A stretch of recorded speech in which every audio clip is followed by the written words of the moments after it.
செங்கோட்டையின் தாவேக்காவில் இணைய போகிறார். செங்கோட்டையனை திமுக சேர்த்துக் கொள்வதற்கு நினைத்தால் எவ்வளோ நேரம் ஆகும் சேர்க்க? டீல் போயிட்டு இருக்கா எப்படி சார்? எம்ஜிஆரை பார்த்த செங்கோட்டையனால விஜயை தலைவராக பார்க்க முடியுமா? ஒரு தேர்தலை தாக்கு பிடிப்பாரா விஜய்ங்கிறதா உண்மை. தாக்கு பிடிக்க முடியலைன்னா அவர் கைவசம் சினிமா இருக்கு, அவர் ரிட்டர்ன் போயிடுவார். ஏதோ அவர் பெரிய அரசியல் வித்தகர் மாதிரியா அவரை பார்க்கறதுக்கு, வேடிக்கை பார்க்கறதுக்கு ஒரு கூட்டம் வருது, அவ்வளோதானே. வேறு என்ன அவர் சாதிச்சிருக்கிறாரு?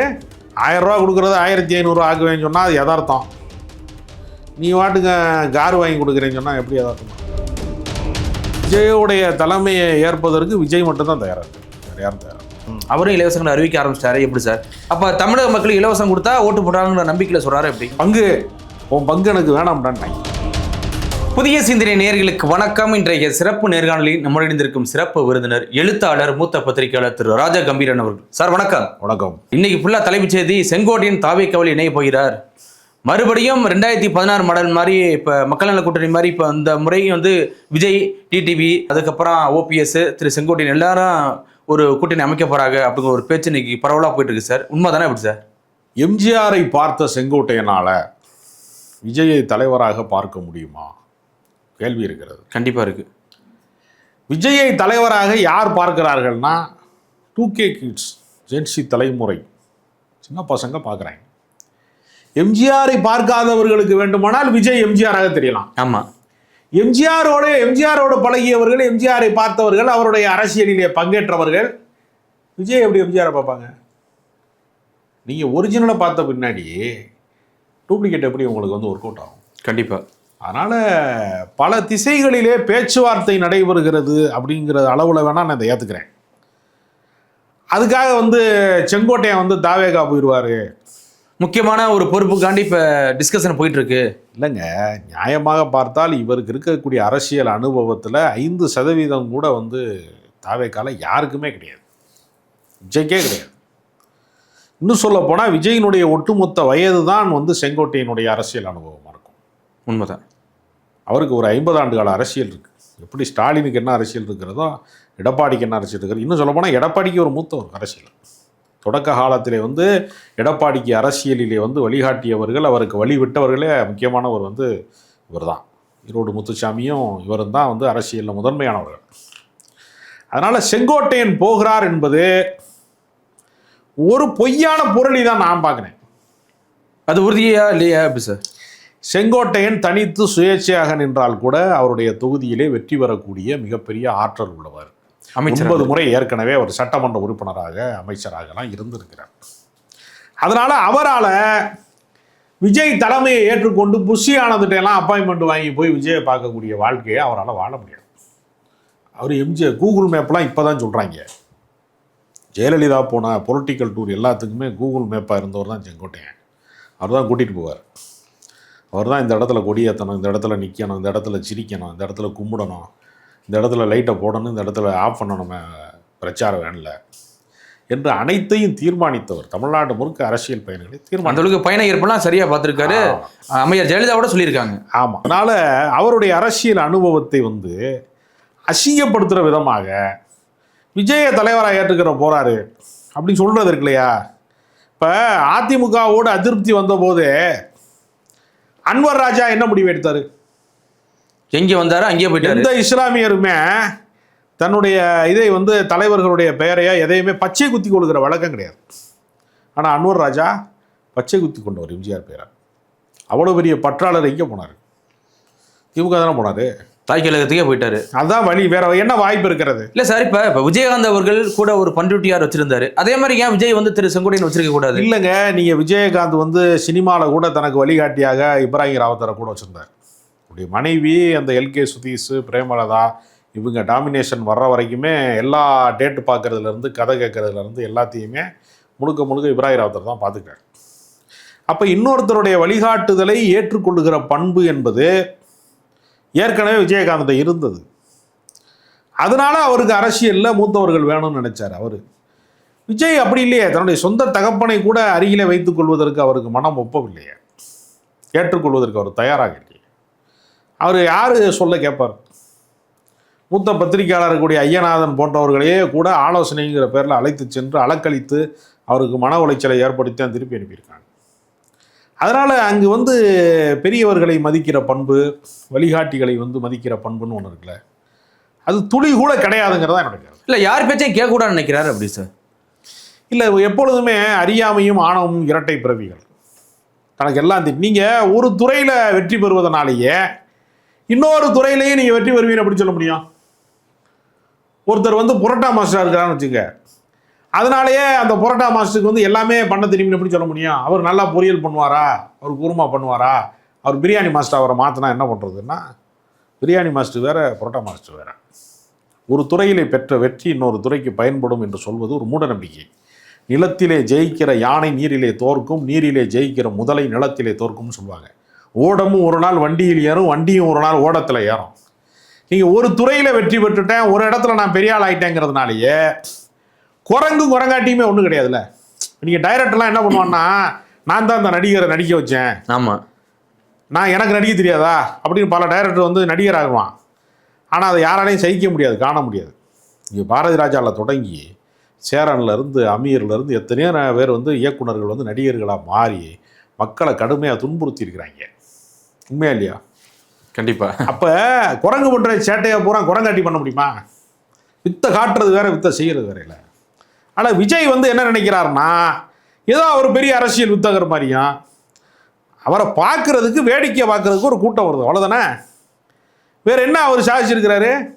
கலைத்துறையில் சாதிச்சிருக்கிறார். வசூல் சக்கரவர்த்தியாக இருந்திருக்கார். அவர் படம் ரிலீஸ் ஆனால் அவருக்கு வந்து தேட்டர் ஃபுல்லாகுது, க்ரௌடு வருது, நல்லா டான்ஸ் ஆடுவார், நல்லா பாட்டு பாடுவார், அதெல்லாம் ஓகே. பொலிட்டிக்கலாக என்ன தாக்கத்தை அவர் ஏற்படுத்தியிருக்காரு? உன்னத்தையுமே ஏற்படுத்துகிறார். ஒரு மாநாட்டை, ஒரு பொதுக்கூட்டத்தை, ஒரு பேரணியை, ஒரு ஊர்வலத்தை கூட நடத்த முடியாத ஒரு இயலாமையில் தான் அவர் இருக்கார். கண்டிப்பாக சார். இப்போ செங்கோட்டையன் இப்போ அவர் எந்த பக்கம் தான் சார் போகிறாரு? தனிச்சா நிற்கிறாரா? என்ன முடிவில் இருக்காரு? அதுங்க திமுகவை பொறுத்தவரையில் அதிமுக தான் அதுக்கு வந்து நீண்ட காலமாக சிம்ம சொப்பனமாக இருந்தது. திமுக மீது எப்பொழுதெல்லாம் அதிருப்தி மேலோக்குகிறதோ அப்பொழுதெல்லாம் அதிமுக ஆட்சியை கைப்பற்றிவிடும். அப்படி உல்டாவாகவும் சொல்லலாம். அதிமுக மீது எப்பொழுதெல்லாம் அதிருப்தி வருகிறதோ அப்போல்லாம் திமுக வந்துடும். இது மாறி மாறி ஒரு நதிக்கு இரண்டு கரைகள் மாதிரி தமிழ்நாட்டினுடைய அரசியலை மாறி மாறி ஆட்சி செய்தவர்கள் அதிமுகவும் திமுகவும் இருதுருவ அரசியல்னு அதை சொல்லுவாங்க. இப்போ ஒரு துருவம் என்ன ஆகி போச்சுன்னா, ஒரு நதியின் கரை உடைக்கப்பட்டு விட்டது. அதிமுகங்கிற நதி வந்து இப்போ வந்து போய் சேர முடியலை, வழியிலேயே உடைச்சிட்டாங்க. பாஜக உடைச்சிருச்சு. முக்குளத்தோர் வாக்கு வங்கி நமக்குத்தான் என்கிற ஒரு சூழலும் இருந்தது. அதனால தான் தேவருக்கு வந்து நாங்கள் தங்கத்திலே கிரீடம் செய்து வைக்கிறோம் அப்படின்லாம் அவங்க சொன்னாங்க. ஆமாம், செஞ்சு வச்சாங்க. அப்போ சசிகலா நிழல் முதலமைச்சரை போல இருக்கிறார் அப்படிங்கிற நம்பிக்கையில் அந்த சமூகம் ஓபிஎஸ் துணை முதலமைச்சராக இருக்கிறாரு, இடைக்கால முதலமைச்சராக இருக்கிறாரு என்றெல்லாம் நம்பியதுனால அந்த சமூகம் என்ன செய்ததுன்னா, ஒட்டுமொத்த வாக்கு வங்கியாக அதிமுகவுக்கு வாக்களித்து கொண்டே இருந்தார். அப்போ அந்த பொக்கிஷத்தின் சாவியை கொண்டு வந்து கொங்கு மண்டலத்திலே கொடுத்ததற்கு பின்னால் கொங்கு மண்டலம் தான் எங்களுக்கு கோட்டை என்று அதிமுக கொக்கரிக்குது. அந்த கொங்கு மண்டலத்திலே இருந்து செங்கோட்டையனை திமுக பிரித்து விட்டார். அடுக்கி வச்சிருக்கிற செங்கல்ல ஒரு அடிச்செங்கலை உருவுனா மற்ற செங்கல்லாம் உருவி விழுந்துடும், சரிஞ்சிடும் அப்படியே. அதனால் கொங்கு மண்டலத்திலே இருந்து செங்கோட்டையனை திமுக சேர்த்து கொள்வதற்கு நினைத்தால் எவ்வளோ நேரம் ஆகும் சேர்க்க? டீல் போயிட்டு இருக்கா எப்படி சார்? அவர் விரும்புகிறார். செங்கோட்டையனை விரும்புகிறாரு. செங்கோட்டையனே விரும்புகிறார். போயிடலாம். இனி அரசியலிலே செங்கோட்டையனுக்கு எதிர்காலம் இல்லை. ஏன்னா இவர்கள் அதிமுக கைவிட்டதற்கு பின்பு, எடப்பாடி பழனிசாமிக்கு எதிராக அவருக்கு வந்து போர்க்கூலம் போன்றதற்கு பின்பு, ஏற்கனவே ஓபிஎஸ் பிஜேபியை நம்பி தான் நடுத்தரவில் நிப்பாட்டிட்டு போயிட்டாங்க. இன்னொரு முறை நம்மளுக்கும் அந்த இது நடந்துடக்கூடாதுங்கிறக்காக, சேஃப்டி சைடு போகணுங்கிறக்காக தாவேகாவுக்கு போவது மாதிரியான தகவல்களை இவர்களே உருவாக்கி விட்டு திமுகவுக்கு போக போகிறார் என்பதுதான் நம்பத்தகுந்த வட்டாரங்களிலிருந்து ஒரு ரசிகை. கண்டிப்பா சார். அவரை தொடர்ந்து திரு ஓபிஎஸ் அவர்களும் திமுகவுக்கு போறதா ஒரு ஓபிஎஸ் திமுகவுக்கு செல்ல மாட்டார்.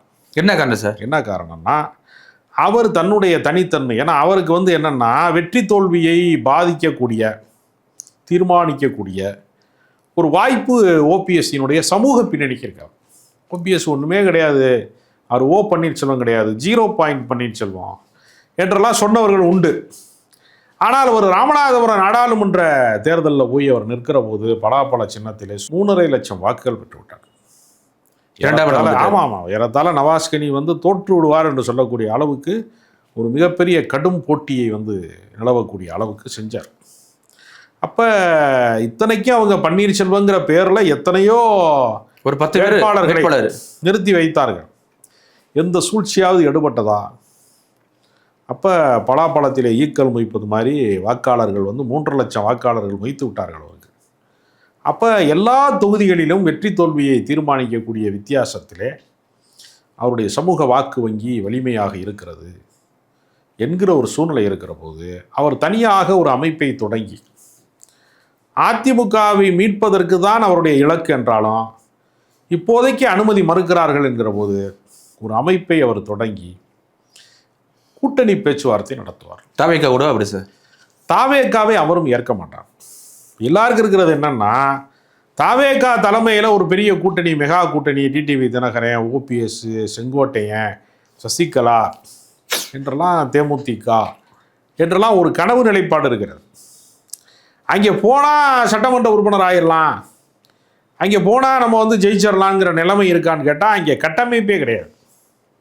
தாவேகாங்கிற கட்சி வந்து ஒரு கட்டமைப்பு இல்லாத கட்சியாக இருக்கிறது. கட்டமைப்புனா என்னன்னு தெரியாதவங்க தான் கட்சியை நடத்துகிறாங்க. அப்போ நீங்கள் வந்து ஒரு வண்டி ஓட்டணும்னா எது பிரேக்கு எது வந்து ஆக்சிலேட்டர்னு உங்களுக்கு தெரியணும்ல.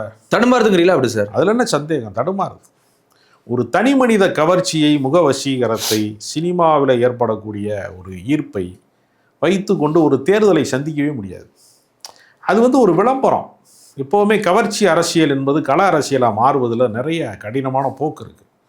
இதனால தான் கமலஹாசன் வெல்ல முடியல, இதனால தான் சிவாஜி கணேசன் வெல்ல முடியல, இதனால தான் நாட்டாம சரத்குமார் நடுத்தருவில் 2 கட்சியை கொண்டே கமலாலயத்தில் கரைச்சி விட்டார்.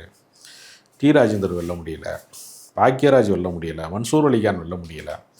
சிரஞ்சீவி பெரிய அளவில் வெற்றி பெறுவதாக ஒரு தோற்றத்தை உருவாக்கியவர் கட்சி நடத்தவே முடியல என்று பல நீண்ட வரலாறு. அதனால் ஒரு தேர்தலை வந்து தாக்கு பிடிப்பாரா விஜய்ங்கிறதான் உண்மை. தாக்கு பிடிக்க முடியலைன்னா அவர் கைவசம் சினிமா இருக்குது, அவர் ரிட்டர்ன் போயிடுவார் சிரஞ்சீவி மாதிரி. அதனால் அவரை நம்பிட்டு ஒரு மாபெரும் தலைவர்களாக இருக்கக்கூடியவர்கள்லாம் அவர் பின்னாடி போய் அணிவகுத்து அசிங்கப்பட முடியாது, அவமானப்பட முடியாதனால யாரும் போக மாட்டாங்க. இப்போ விஜயோடைய தலைமை ஏற்க யாரும் தயாராக இல்லை அப்படிங்கிறீங்களா? விஜயோடைய தலைமையை ஏற்பதற்கு விஜய் மட்டும்தான் தயாராக இருக்கார், வேறு யாரும் தயாராக? ஒரு தலைவரோட தயார். ஆட்சியிலும் பங்கு, அதிகாரத்திலும் பங்கு. உன் பங்கு எனக்கு வேணாம்டான்ட்டாங்க. யாராவது ஒரு லெட்டர் பேட் கட்சி வச்சுருக்கிறோன்னா அது குறுக்க மறுக்க வேணாது போயிருக்கானா அது வரைக்கும்? ஒருத்தனும் போகலாம். தமிழ்நாட்டில் தொண்டர்கள் இருக்கிற கட்சி ஒருத்தன் கூட இன்னே ஆட்சியிலே பங்கு தரேங்கிறாரு, அதிகாரத்திலே பங்கு தரேங்கிறாரு. அவங்க டிவி ஸ்டூடியோவில் தான் வந்து லைவில் தான் கட்சி நடத்துகிறாங்களே தவிர கட்சி களத்தில் கிடையாது. அதனால் அது கரை சேராது, அது காகித கப்பல் கரை சேராது. ஆனால் முழுக்க முழுக்க தாவேகா பற்றி தானே சார் இன்றைக்கி பேச்சு போயிட்டுருக்கு. அவரும் தாவேகா தலைவரும் பார்த்தீங்கன்னா டைரெக்டாக திமுக தான் அடிக்கிறாரு, சிஎம் சாருங்கிறாரு, அங்கிளுங்கிறாரு, டேரக்டாக திமுக தானே அடிக்கிறாரு. அப்போ திமுக பிரதான எதிர்கட்சியாக பார்க்குறாரு. அப்படி அதாங்க என்டர்டெயின்மெண்ட்டுங்கிறது அப்படித்தானுங்க. நீங்கள் ஒரு சினிமா வந்து பரபரப்பாக ஓடுது, பாகுபலி படம் வரும்போது எல்லாரும் பாகுபலியை பற்றி பேசுகிறாங்க. அதனால் பாகுபலியை நடித்தவன் தான் அடுத்த முதலமைச்சர்னு சொல்ல முடியாது. பேச்சுவார்த்தை நடக்கும்.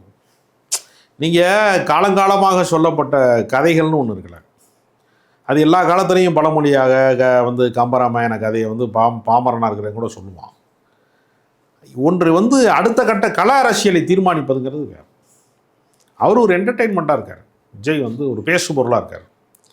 ஆனால் வெற்றிக்கான விகிதாச்சாரமாக அவர் மாறுவதற்கு கட்டமைப்பு கிடையாது, கள அரசியல் கிடையாது, நேரடி அரசியல் கிடையாது, கூட்டணி வலிமை கிடையாது.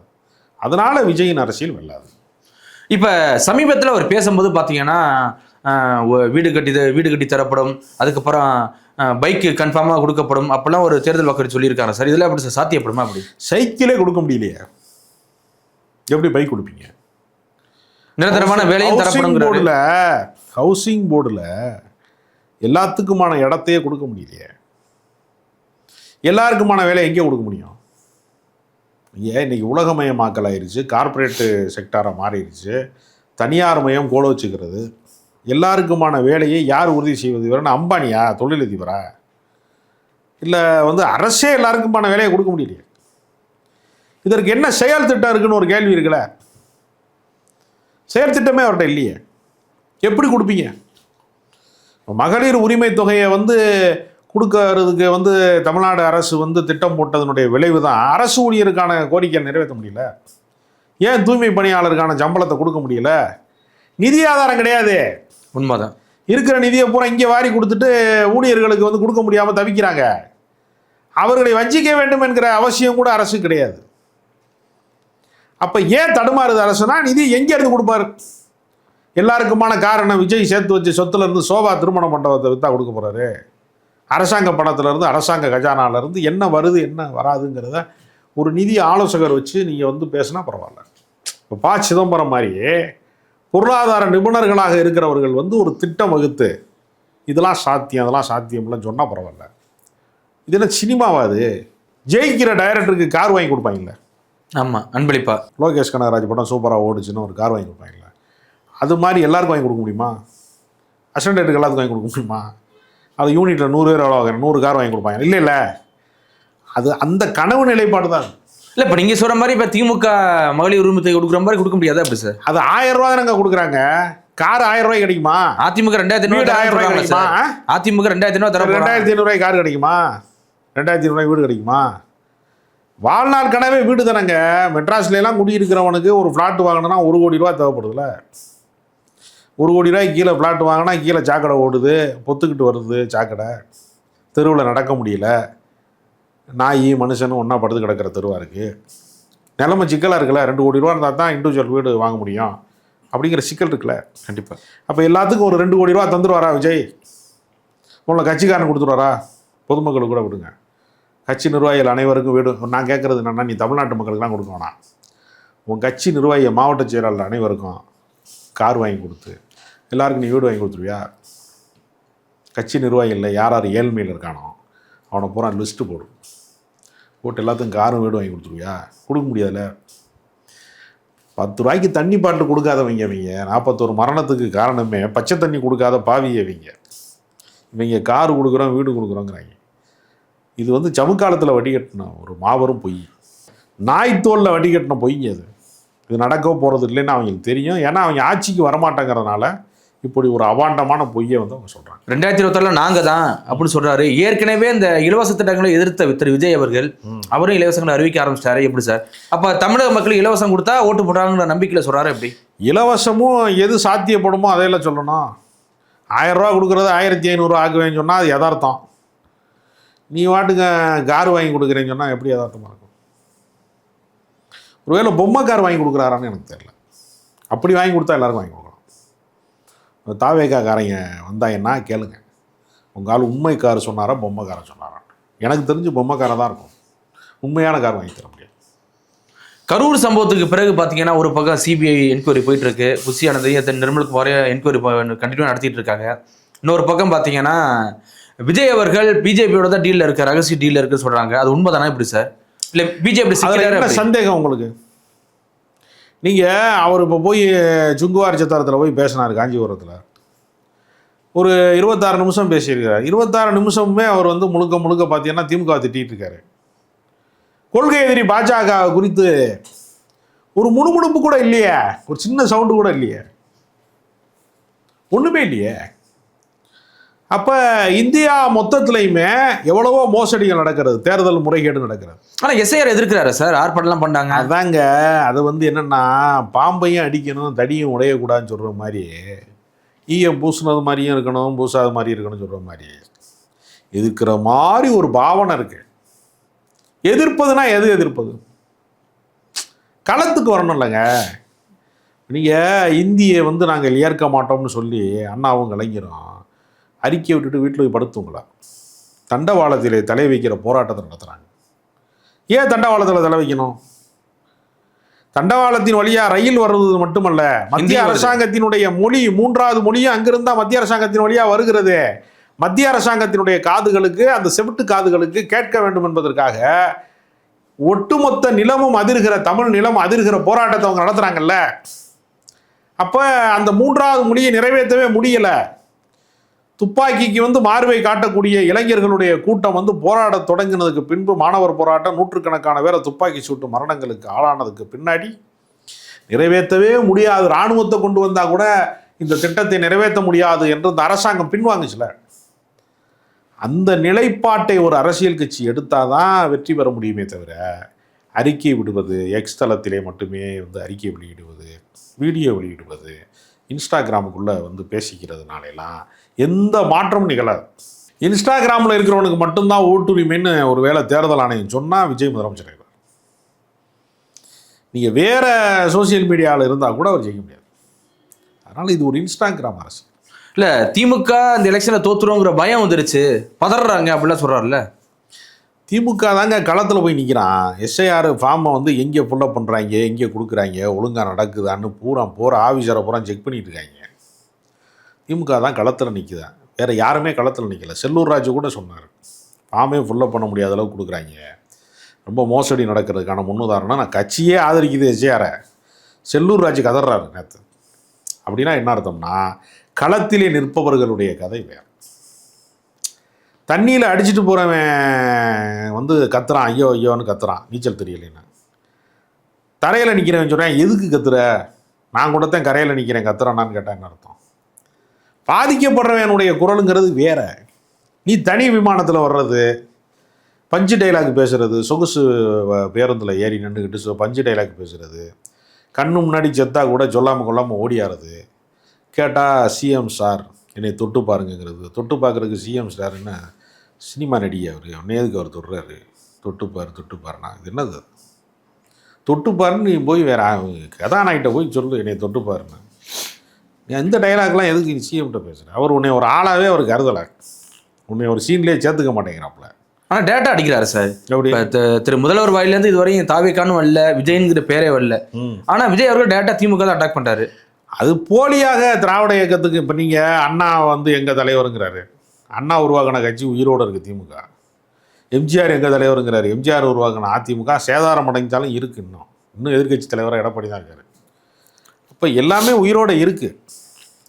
நீ வாட்டுக்கு எந்த இன்னொரு கட்சியுடைய கருத்தை பூரா என் கட்சின்னு சொல்கிறது, இன்னொரு தலைவர்களை பூரா என் தலைவர்னு சொல்கிற மூலமாக இந்த கச்சேரி லைட் மியூசிக்லாம் பாடுறவங்க இருக்காங்களா, ஒருத்தன் இளையராஜா குரலில் போடுவான், ஒருத்தர் எஸ்பிபி மாதிரி பாடுவான்ல, நகல் கலைஞர்கள்மா, ஒரிஜினல் வாய்ஸ் அவனுக்கு ஒரு வாய்ஸ் இருக்கும், அதில் பாடாமல் இன்னொரு ஆள் மாதிரி பாடுறது இருக்குல்ல, அதை தான் எலெக்ஷனில் இவங்க இருக்கிறாங்க. அண்ணாவின் கொள்கையை காப்பாற்ற மறந்து விட்டார்கள்ங்கிறாப்புல விஜய். நீ பேப்பரையே மறந்துட்டிய, கீழே வச்ச பேப்பரையே. நீ அண்ணாவின் கொள்கையை மறந்ததை பற்றி நீ பேசுகிற, உனக்கு 2வது பேப்பர் 3வது பேப்பர் எதுனே தெரிலையே, பேச்சே தெரிலையே, நீ பேப்பரே மறக்கிற. அவங்க அண்ணாவை மறந்தாங்கிற கேட்டான், ஒன்றும் தெரியல. அதுதான் உண்மை. தனக்கு பின்னால் ஒரு கூட்டம் கூடுகிறது என்பதை கழித்து விட்டு தாவேகாவிற்கு எதுவுமே கிடையாது. இன்னொன்று, இந்த கூட்டம் இவர்களுக்கு மட்டும்தான் கூடுகிறதுங்கிறது பொய். இட்லி கடை ப்ரொமோஷனுக்கும் கூடியது. சிவகார்த்திகேயன் இன்னைக்கு வந்து மெரினா பீச்சில் 5 மணிக்கு வர்றாருன்னு சொன்னால் கூட்டம் வராதா? கண்டிப்பாக வரும். அஜித் வந்து இன்னைக்கு கார் ஓட்ட போகிறாரு மெரினா பீச்சில்னா கூட்டம் வராதா? 10 லட்சம் பேரை திரட்டின ஜல்லிக்கட்டு போராட்டத்தில் எத்தனை தலைவர்கள் உருவானா? கூடினார்கள், கலைந்தார்கள், அவ்வளோதான். அதனால் விஜய் கட்சிக்கும் அதான் நடக்க போகுது. கண்டிப்பாக சார். பொறுத்து வந்து பார்க்கலாம் என்ன நடக்குதுன்னு. மிக்க நன்றி சார்.